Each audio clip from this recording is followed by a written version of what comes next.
जो भी वक्ता ने कहा वो उसकी अपनी राय है जिसकी पुष्टि। देखिए, समस्या ये नहीं है कि प्रत्याशी नहीं है, प्रत्याशी हैं, लेकिन इस चुनाव में जो पैसे का जोड़ चल गया है, जो परिस्थिति बन गई है इलेक्टोरल बॉन्ड्स के बाद कि जिसके पास पूरा पैसा हो वो पूरी तरह काबिज है चुनावी प्रक्रिया पर, तो ऐसी परिस्थिति में कई बार लोग डर रहे हैं। दूसरी बात, जो ईडी के माध्यम से नेताओं को, खासतौर से जो नेता प्रत्याशी बनना चाहते हैं, अगर उनका कोई ट्रैक रिकॉर्ड कुछ मिल गया बीजेपी को, तो कई लोगों को ऐसा लग रहा है कि उनको वापस वही हश्र होगा जो अरविंद केजरीवाल जी का या हेमंत सोरेन का हुआ। तो ये भ्रष्टाचारी भी चुनाव लड़े। हम ये पूछ रहे हैं कि चुनाव में इलेक्टोरल बॉन्ड्स में एफआईआर लॉन्च हो और सारी की सारी भ्रष्टाचारी जनता पार्टी यानी बीजेपी वो सारे अंदर जाए, जेल में जाए। हम तो ये मांग कर रहे हैं। ऐसा तो विपक्ष वालों पे मिल रहा है।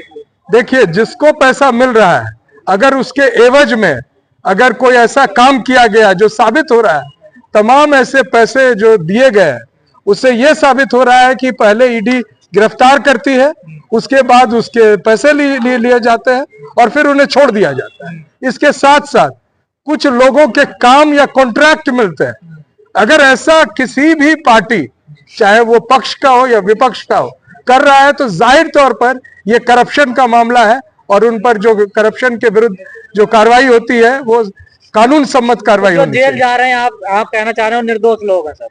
हम ये कहना चाह रहे हैं कि ईडी के पास जो रेट ऑफ कन्विक्शन है वो 0 पॉइंट समथिंग है। उन्होंने क्या किया कि जितने केस हो गए समाप्त, उसमें उन्होंने अपना रेट ऑफ कन्विक्शन दिखाया।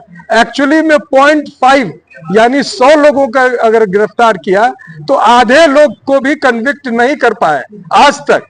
तो ये दिखाता है कि किस तरह से वो एक एजेंडा लेकर दूसरे नेताओं को पकड़ते हैं। उनके पास सबूत नहीं होती है, कानूनी प्रक्रिया में सबूत जुटाकर उनके विरुद्ध कार्रवाई करना बहुत जरूरी है। जो ईवीएम का विरोध करते थे अब ईवीएम से चुनाव लड़ने चले गए। देखिए, इस शब्द का मैं अभी प्रयोग नहीं करूंगा, लेकिन मैं मानता हूं कि चुनावी प्रक्रिया से भागना हमारा कोई घोषणा कभी नहीं था। हम ये कह रहे हैं कि चुनावी प्रक्रिया को बेहतर बनाया जाना चाहिए और सबसे बड़ा स्टेक होल्डर कौन है? जनता है। तो जनता को अगर विश्वास किसी चीज पे नहीं है, चाहे वो जो भी प्रोसेस हो, तो उस प्रोसेस को हटाना जरूरी। आज मैंने मांग की है कि, और मैंने ही नहीं, पूरे जो हमारे मोर्चे के लोगों ने मांग की है कि इस चुनावी प्रक्रिया में एक रेफरेंडम यानी कि एक जनमत संग्रह किया जाए चुनाव आयोग द्वारा। एक बैलेट दे दे के साथ में सभी लोग जो वोट देने आएंगे कि आगे के चुनाव आप किस प्रक्रिया से करवाना चाहते हैं। इससे पूरे देश में यह तय हो जाएगा कि जनता को क्या पसंद है और जो रिजल्ट आएगा। जनता को तो मोदी जी पसंद है ना, आप देख नहीं रहे। देखिए, ये बहुत बड़ा मिसकंसेप्शन है जो हाल अभी है। आप ही लोग के माध्यम से हमारी बात पहुंचती थी और आप लोगों को भी स्ट्राइक झेलना पड़ रहा है, तो हमारी बात तो पहुंच नहीं पा रही है।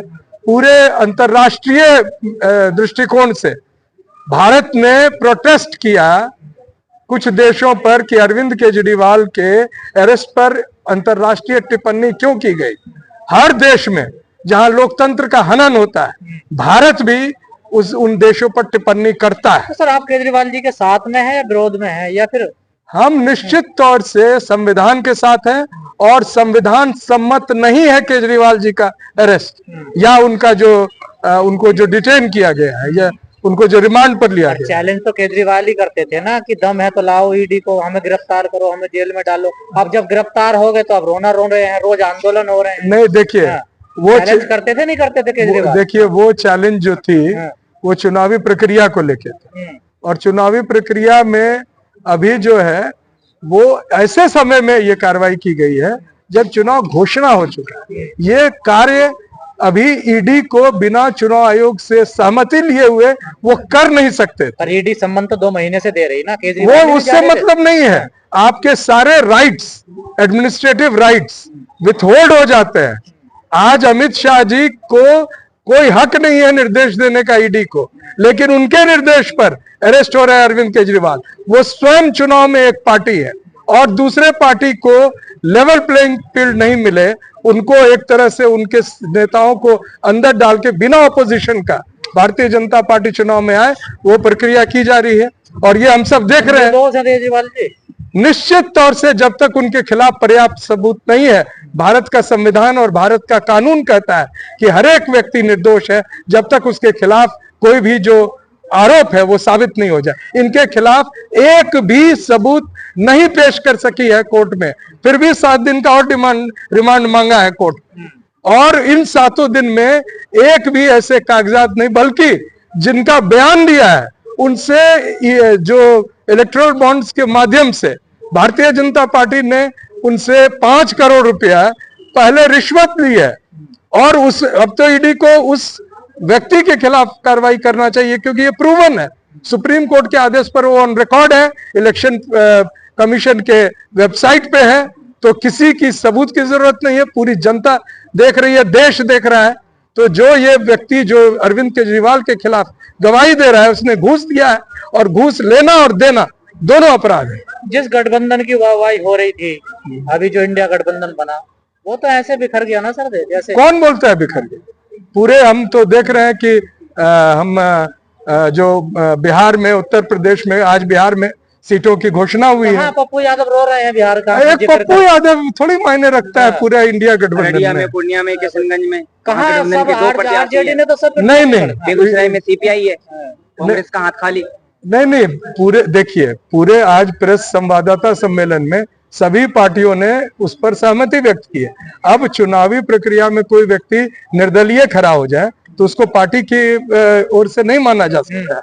ये अगर पार्टी सिंबल पे लड़ेंगे तो मैं आपकी बात मान रहा हूं। आपस में हो रही है तो मोदी जी को कैसे हरा पाएंगे? इतनी मजबूत पार्टी है, उनका संगठन इतना मजबूत है, तो आपस में लड़ रहे सर। आप ये नहीं देख रहे हैं, आप ये नहीं देख रहे हैं, अखिलेश यादव रोज सुबह को टिकट देते हैं, शाम को काट देते हैं। आप ये नहीं देख रहे हैं कि जिस मोदी जी की बात कर रहे हैं वो किस तरह से बिखर बिखर के आ रहे हैं। उनके पास वो पुरानी जो उनके साथ गठबंधन में पार्टियां थी, क्या एक भी बची है? बड़ी रो धो के उन्होंने कहा था, दावा किया था कि राम मंदिर का लहर आएगा, और उसके बाद नीतीश कुमार के थूक को चाटकर वो बिहार में अपना वर्चस्व बनाना चाहते। इसी तरह जिस रामविलास जी के बेटे को, जो चिराग पासवान को हाथ जोड़कर, पैर जोड़कर, सीट देकर उनको साथ लाया है, तो ये सवाल है ना, वो सबका सम्मान करते हैं। कोई सम्मान नहीं कर रहे हैं। ये आज पता चल रहा है उनको कि वो जीतने वाले नहीं हैं, उनके पास कोई पार्टी नहीं है साथ में।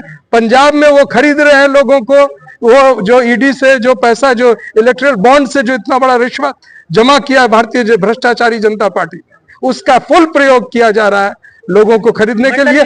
जनता तय कर चुकी है कि भारतीय जनता पार्टी को है। आपको लगता है इस तरीके से मोदी जी को जो आप लोगों का मंसूबा, उसमें आप लोग कामयाब हो पाएंगे? निश्चित। आप लोग देखिए, मंसूबा हमारा नहीं है, मंसूबा देश की जनता का है जो भुगत रही है।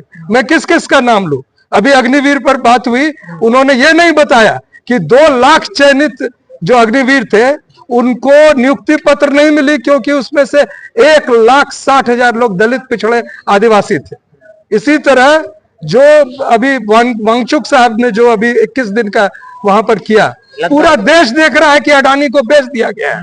आप जानते हैं कि लद्दाख के जो खनिज के इलाके हैं वो अडानी को बेचा गया है। इधर हसदेव जंगल में जो अडानी जिस तरह से लिया है। इस चीज को क्यों नहीं कहते? जिस तरह से अखिलेश जी बोलते हैं पीडीए की बात, और कांग्रेस बोलती है, गठबंधन के सब नेता बोलते हैं, लेकिन सीट देने की आए बात तो आप उनको साइड कर देते हैं। यूपी में देख लीजिए, अखिलेश ने कितनी सीटें दी हैं दलित और मुस्लिम को। देखिए, मैं जहां तक पार्टियों के सीटों की बात मैं अभी नहीं करना चाहता, लेकिन की बात तो नहीं, आप गलत बोल रहे हैं। अखिलेश जी ने पूरे उन्होंने प्रतिनिधित्व दिया है, और पार्टी आप देख लीजिए, आप वो पूरा फिगर्स ला के देखिए। दिल्ली के 7 सीटों में एक भी मुसलमान नहीं है, एक भी नहीं, यूपी में 2 है। नहीं, दिल्ली के 7 सीट में मुसलमान नहीं है, वो तो खैर आगे की बात है। लेकिन मंडल जी, आप इलेक्ट्रॉनिक बॉन्ड की बात कर रहे हैं, जिसमें प्रियंका गांधी के हस्बैंड रॉबर्ट वाड्रा हैं, उन्होंने भी मोदी को चंदा दिया है, बीजेपी को। ये बात तो इसका जवाब कांग्रेस पार्टी को देना चाहिए कि क्यों दिया।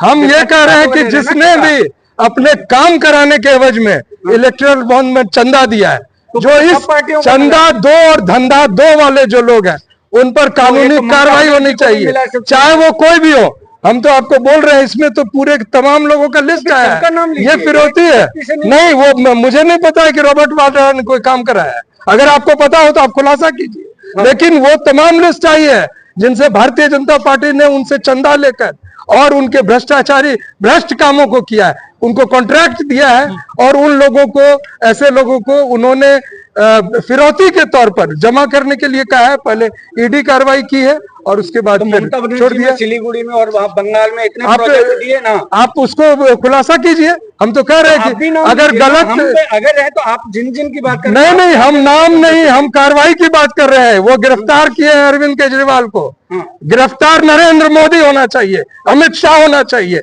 भारतीय जनता पार्टी के अध्यक्ष जेपी नड्डा होना चाहिए, क्योंकि जो संविधान का शुरू से केजरीवाल विरोध करते आए, आरक्षण का विरोध करते आए, तब तो आपको बहुत बुरे लगे। देखिए, यहाँ पर हम आरक्षण के उनके विरोध की बात नहीं कर रहे हैं, तो रिप्रेजेंटेशन की तो बात। देखिए, जब संविधान ही नष्ट होने को है तो आप किस आरक्षण की बात कर रहे हैं? संविधान को तार कर दिया गया है। आपने बोला कि आर्टिकल 32 कभी अगर संविधान में है तब तक संविधान खत्म नहीं हो सकता।